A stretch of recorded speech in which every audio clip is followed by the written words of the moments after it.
Hi students, welcome to it's our Gurukulam YouTube channel. Assignments എങ്ങനെ എഴുതണം എന്നുള്ള ഗൈഡൻസ് ആണ് ഈ വീഡിയോയിലൂടെ പ്രൊവൈഡ് ചെയ്യുന്നത്. ആദ്യം തന്നെ നമുക്ക് LSEന്ന് ഫോം 1ഉം ഫോം 2 രണ്ട് ഫേസിംഗ് ഷീറ്റ്. ഞാനിവിടെ MA സോഷ്യോളജീൻ്റെ അസൈൻമെൻ്റ് ആണ് എടുത്തിട്ടുള്ളത്. MA സോഷ്യോളജി എന്ന് പറയുമ്പോൾ അതിൽ 5 സബ്ജക്റ്റാണ്. ഒരു സബ്ജക്റ്റിന് 2 അസൈൻമെൻറ്റ് വെച്ചിട്ടാണ് ഉണ്ടാവുക. നമുക്ക് ടോട്ടലി 10 അസൈൻമെൻറ്റ് സബ്മിറ്റ് ചെയ്യാനുണ്ടാവും. ഫോം 1 ഫോം 2 എന്നുള്ള 2 ഫോംസ് ഉണ്ടല്ലോ, അതിനാണ് നമ്മൾ ഫേസിംഗ് ഷീറ്റ് എന്ന് പറയുന്നത്. ഈ ഫേസിംഗ് ഷീറ്റ് നമുക്ക് LSEന്ന് പ്രൊവൈഡ് ചെയ്യുന്നുണ്ട്. ഫേസിംഗ് ഷീറ്റിൽ ഫോം 1 എന്നുള്ളത് നമ്മൾ ഡിസ്ക്രിപ്റ്റീവ് അസൈൻമെൻറ്റിൽ യൂസ് ചെയ്യുന്നതാണ്. ഫോം 2 എന്ന് പറയുന്നത് അനലിറ്റിക്കൽ അസൈൻമെൻറ്റ്സിന് യൂസ് ചെയ്യുന്നതാണ്. SEO യൂണിവേഴ്സിറ്റിയിൽ നിന്ന് നമുക്ക് ക്വസ്റ്റ്യൻസ് പ്രൊവൈഡ് ചെയ്യുന്നുണ്ട് അസൈൻമെൻറ്റിന്. ഓരോ സബ്ജക്റ്റിനും 2 അസൈൻമെൻ്റ് ആണെന്ന് ഞാൻ പറഞ്ഞല്ലോ. അപ്പോൾ ഓരോ അസൈൻമെൻറ്റിനും ഇപ്പോൾ ഡിസ്ക്രിപ്റ്റീവ് അനാലിറ്റിക്കലിന് 5 ക്വസ്റ്റ്യൻസ് വീതമാണ് ഉണ്ടാവുക. അതിൽ ഏതെങ്കിലും ഒരു ക്വസ്റ്റ്യൻ നമ്മൾ ചൂസ് ചെയ്തിട്ട് ആൻസേഴ്സ് എഴുതിയാൽ മതി. നമുക്ക് എങ്ങനെ ഫേസിംഗ് ഷീറ്റ് ഫില്ല് ചെയ്യാന്നുള്ളത് നോക്കാം.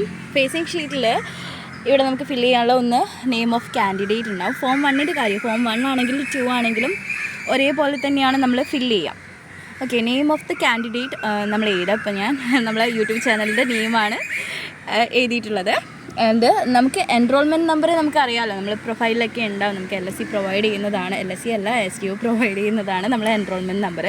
പിന്നെ മൂന്നാമതായിട്ട് ചോദിക്കുന്നത് നെയിം ഓഫ് ദ പ്രോഗ്രാമാണ്. നെയിം ഓഫ് ദ പ്രോഗ്രാം പറയുമ്പോൾ നമ്മൾ ഏത് കോഴ്സാണ് സെലക്ട് ചെയ്തിട്ടുള്ളത്. അതിപ്പോൾ BA ആണെങ്കിൽ BA, MA ആണെങ്കിൽ MA. ഇപ്പോൾ ഞാൻ MA സോഷ്യോളജി ആണെങ്കിൽ MA സോഷ്യോളജി.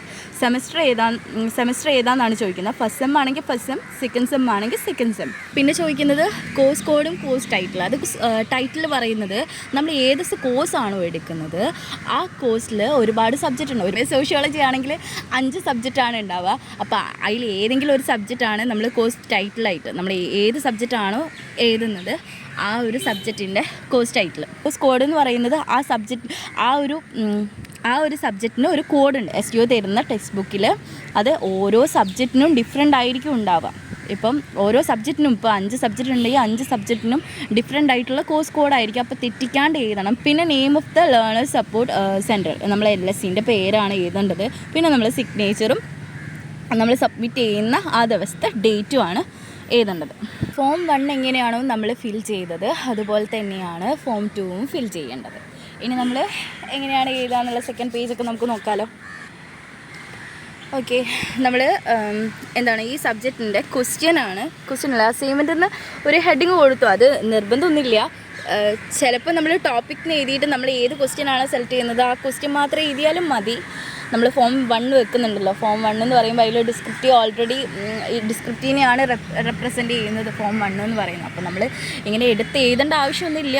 ജസ്റ്റ് ടോപ്പിക് എന്ന് പറഞ്ഞിട്ട് ക്വസ്റ്റ്യൻ എഴുതിയാലും പ്രശ്നമില്ല. താഴത്തേക്കായിട്ട് പിന്നെ ഇവിടെയും കൂടെ ഫില്ല് ചെയ്യണം കേട്ടോ. അതും നിർബന്ധമില്ല കേട്ടോ, നെയിം, എൻറോൾമെൻറ്റ് നമ്പർ. കാരണം ഫേസിംഗ് ഷീറ്റിൽ ഓൾറെഡി നമ്മളെല്ലാം ഫില്ല് ചെയ്യുന്നുണ്ട്. എല്ലാ ഡീറ്റെയിൽസും ഫേസിംഗ് ഷീറ്റിൽ തന്നെ ഉണ്ട്. പിന്നെ ഫോം 1 എന്ന് പറയുന്നത് ഡിസ്ക്രിപ്റ്റീവ് അസൈൻമെൻ്റ് ആണല്ലോ. സോ സെക്കൻഡ് പേജിൽ ജസ്റ്റ് ടോപ്പിക്കിന് എഴുതിയിട്ട് ക്വസ്റ്റ്യൻ എഴുതിയാലും പ്രശ്നമില്ല. ഓക്കെ, ഞാൻ ഡീറ്റെയിൽ ആയിട്ട് സെക്കൻഡ് പേജിലും കൊടുത്തിട്ടുണ്ട്. ഓക്കെ, ഇൻഡെക്സിൽ നമ്മൾ ഇൻട്രൊഡക്ഷൻ, കൺക്ലൂഷൻ, ബിബ്ലിയോഗ്രഫി ഒക്കെ ഏത് പേജിലാണ് എഴുതിയിട്ടുള്ളതെന്ന് കൊടുത്തിട്ടുണ്ട്. അപ്പം ഇൻട്രൊഡക്ഷൻ, കൺക്ലൂഷൻ, ബിബ്ലിയോഗ്രഫി എന്ന് പറയുന്നത് ഒരു അസൈൻമെൻറ്റ്സിൻ്റെ ബാക്ക് ബോൺസ് ആണ്. അപ്പോൾ അത് നിർബന്ധമായിട്ടും വേണം. നമ്മൾ ഇൻട്രൊഡക്ഷൻ, കൺക്ലൂഷൻ, ബിബ്ലിയോഗ്രഫി എന്ന് പറയുന്നത് ഓരോ പേജിലാണ് ഇൻക്ലൂഡ് ആക്കുന്നത്. അതെന്തൊക്കെയാണെന്നുള്ളത് നമുക്ക് നോക്കാം കേട്ടോ. അസൈൻ നമ്പർ പറഞ്ഞിട്ട് നമ്മൾ ഓരോ കണ്ടൻറ്റിൻ്റെ ഇപ്പോൾ 1, 2, 3, 4, 5, 6 അങ്ങനെ 9 കണ്ടൻറ്റ്. ഓക്കെ, ഫസ്റ്റ് നമ്മൾ ഇൻട്രൊഡക്ഷനാണ്. ഇൻട്രൊഡക്ഷൻ എന്ന് പറയുന്നത് ഞാൻ പേജ് 1 ആക്കിയിട്ടാണ് എടുത്തിട്ടുള്ളത്, പേജ് 1 ആക്കിയിട്ടാണ് എടുത്തിട്ടുള്ളത്. പിന്നെ നമ്മൾ മെയിൻ ഹൈലൈറ്റ് ആയിട്ടുള്ള ഹെഡിങ്സാണ് കൊടുത്തിട്ടുള്ളത്. അതിൻ്റെ ഓരോ നമ്പേഴ്സ് നമ്മൾ ഏത് പേജിലാണ് എഴുതിയിട്ടുള്ളതെന്നും നമ്മൾ മെൻഷൻ ചെയ്തിട്ടുണ്ട്. ഇനി നമ്മൾ ഇൻട്രൊഡക്ഷൻ എഴുതിയിട്ടുണ്ട്. ഇൻട്രൊഡക്ഷൻ ഒരു പേജിലോ, ചില ആൾക്കാർ നമ്മൾ 1.5 പേജ് 2 പേജിലൊക്കെ ഇൻട്രൊഡക്ഷൻ എഴുതുന്നവരുണ്ട്. ജസ്റ്റ് ഒരു പേജിലായാലും ഇൻട്രൊഡക്ഷൻ എഴുതിയാൽ മതി. ഓക്കെ, ഇനി അടുത്തത് പിന്നെ മെയിനായിട്ടുള്ള കാര്യങ്ങൾ, ആ ക്വസ്റ്റ്യൻ റിലേറ്റ് ചെയ്തിട്ട് മെയിനായിട്ടുള്ള കണ്ടൻസാണ് നമ്മൾ പിന്നെ എഴുതിയിട്ടുള്ളത്. അത് കുറച്ചധികം പേജസ് എഴുതിയിട്ടുണ്ട്. പക്ഷേ ഇപ്പോഴത്തെ സർക്കുലർ പ്രകാരമാണെങ്കിൽ 10 പേജസ് കണ്ടൻറ്റൊക്കെ മതിയെന്ന് പ്രത്യേകം മെൻഷൻ ചെയ്യുന്നുണ്ട്. അത് ഇൻട്രൊഡക്ഷൻ, കൺക്ലൂഷൻ, ബിബ്ലിയോഗ്രഫി ഇൻക്ലൂഡ് ചെയ്തിട്ടാണ് കേട്ടോ. അപ്പം ചില ആൾക്കാർ 10-ൽ കൂടുതൽ എഴുതുന്നവരുണ്ട്. എന്തായാലും 15 പേജിൽ കൂടാണ്ട് എഴുതാൻ ശ്രമിക്കുക കേട്ടോ. അപ്പോൾ കൺക്ലൂഷൻ എഴുതുക. പിന്നെ നമ്മൾ ബിബ്ലിയോഗ്രഫി എന്ന് പറയുന്നത് ഈ ഒരു സോഴ്സ് എടുത്തിട്ടുള്ളത് എവിടെ നിന്നാണോ അതിൻ്റെ നെയിംസാണ് നമ്മൾ ബിബ്ലിയോഗ്രഫിയിൽ എഴുതേണ്ടത്. ഇപ്പോൾ ഞാനിപ്പോൾ ബുക്സിൻ്റെ നെയിംസാണ് എഴുതിയിട്ടുള്ളത്. ഇപ്പോൾ നമ്മൾ ഓൺലൈൻ സോഴ്സ് നിന്നാണ് എടുക്കുന്നുണ്ടെങ്കിൽ ആ സൈറ്റിൻ്റെ ലിങ്ക് ഒന്ന് എഴുതിയാൽ മതി. ഓക്കെ. പിന്നെ ഒരു കാര്യം നമ്മൾ ശ്രദ്ധിക്കണം, നിർബന്ധമൊന്നുമല്ല, ജസ്റ്റ് എന്താ പറയുക, നമ്മൾ ഈ ഒരു അസൈൻമെൻറ്റ് കുറച്ച് അട്രാക്റ്റീവ് ആയിട്ടുള്ള രീതിയിൽ എഴുതണമല്ലോ. അതുകൊണ്ട് ഈ ബോർഡേഴ്സൊക്കെ നമ്മൾ പെൻസിലുകൊണ്ടാണ് വരച്ചിട്ടുള്ളത്. എന്തുകൊണ്ടെന്നാൽ നമ്മൾ യൂണിവേഴ്സിറ്റി ഡേറ്റ്, സബ്മിഷൻ ഡേറ്റ് പറഞ്ഞിട്ടില്ല. അപ്പോൾ നമ്മൾ കളേഴ്സ് യൂസ് ചെയ്തിട്ട് വരയ്ക്കുകയാണെങ്കിൽ സ്മഡ്ജ് ചെയ്യാനുള്ള ചാൻസ് കൂടുതലാണ്.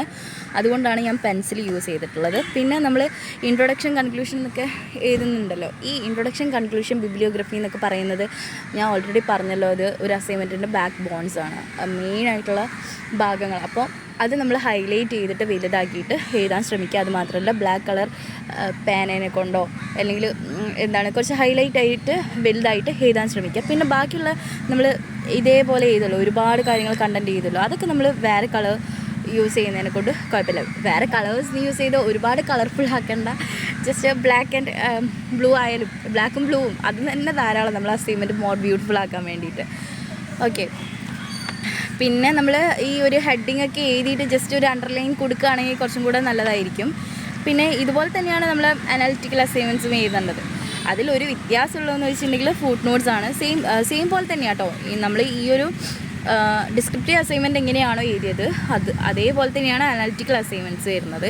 അതിൽ വ്യത്യാസം എന്ന് പറയുന്നത് നമ്മൾ താഴത്ത് ഫുട് നോട്ട്സ് ചെയ്തു, ആ ഒരു വ്യത്യാസം മാത്രമേ ഈ ഒരു അനാലിറ്റിക്കൽ അസൈൻമെൻറ്റ്സിന് ഉള്ളൂ. അത് ഫോം 2 ആയിട്ടാണ് നമ്മൾ വെക്കുന്നത്.